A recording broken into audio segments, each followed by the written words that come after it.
Artists who paint the covers for paperbacks play a huge role in influencing how popular a given book turns out to be. During the 1940s and 50s, when paperback sales were exploding as a more affordable and convenient way to read, covers were king in that crucial decision of, is this the book I want more than any other for my quarter? Cover artists weren't just illustrating the story within, they were creating interest and even creating desire on the part of the potential purchaser. Convince the person with a quarter in their hand that they need to own a specific book amidst a sea of titles, and the publisher's market share ticks upward.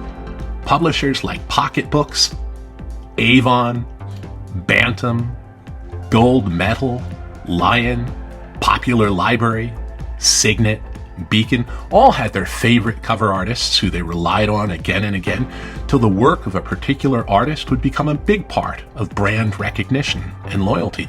Can you even imagine Signet, for example, without the alluring, evocative, and psychologically dramatic covers of James Avati?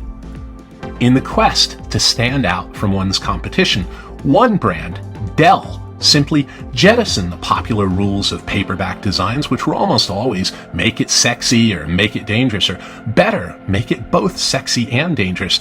Dell didn't really care about those things. They instead cared about modern, about creating a 25-cent world of wonder and transport that had a map on the back and cover art that utilized the most recent trends and techniques of graphic design. These innovations created the most instantly recognizable brand of paperbacks out there. The maps on the back were designed and drawn by Dell's in-house map maker, Ruth, Belew, one of the unsung heroes of modern paperbacks. She created the rear cover artwork for at least 150 Dell Mapback novels between 1942 and 1951, and now they're coveted with a mixture of nostalgia and fascination. And the maps on the back served as a sort of place-specific travel guide, or frommers serving up concrete locations for whatever intrigue, mayhem, malice, or romance lay within the pages, and readers loved them. But it was the paintings of a single artist, Gerald Greg, that did the most to make Dell paperbacks stand out as different from anything else available. While other artists sexed up or dramatized covers in conventional ways, Gerald Gregg's paintings had a cool, minimal, futuristic feel, like you were buying next year's model of the book this year. It's an important point because in the post-war years, suddenly a bolder, brighter, more technologized future was starting to feel like a certain thing, and across the universe of commercial goods, next year's model was the new fetish item, with the idea of the modern driving even the very nature of desire. And if desire drives the choice of what book you purchase, what do you want, say, in 1955? Dangerous and sexy was one answer, and there were a lot of publishers who would deliver that in both cover art and text. But another was, I want now, I want relevant, I want the sleek, machine, technology, arty, edgy, smooth, fast, bad, and bold, efficient, and powerful that was the new object of desire. Function over ornamentation, power over frills. And Gregg's artwork exemplified these qualities, and there's such a distillation in his covers where only the essential elements remain, hard-edged, minimal, with bright colors and images that cut to the symbolic core of the book. And Gregg's illustrations confront the potential reader with a sort of visual puzzle. What's going on here? And the answers were stark, simple, but huge in that they were all big themes: love, desire, death, destructiveness, malice, intrigue, romance. But they were emblazoned in an urgently modern way that few other covers could match. Gregg himself referred to his work as a combination of graphic design and stylized realism. Stylized indeed.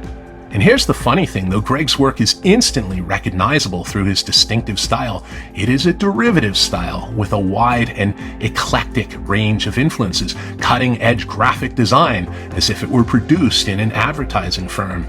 And there are expressionist elements in almost all his painting, with the core emotion pretty damn intense. Most of all, there was a constant surrealism, the stuff of dreams and the unconscious. Many of Gregg's paintings feel like there's a bit of Salvador Dali present in the wings.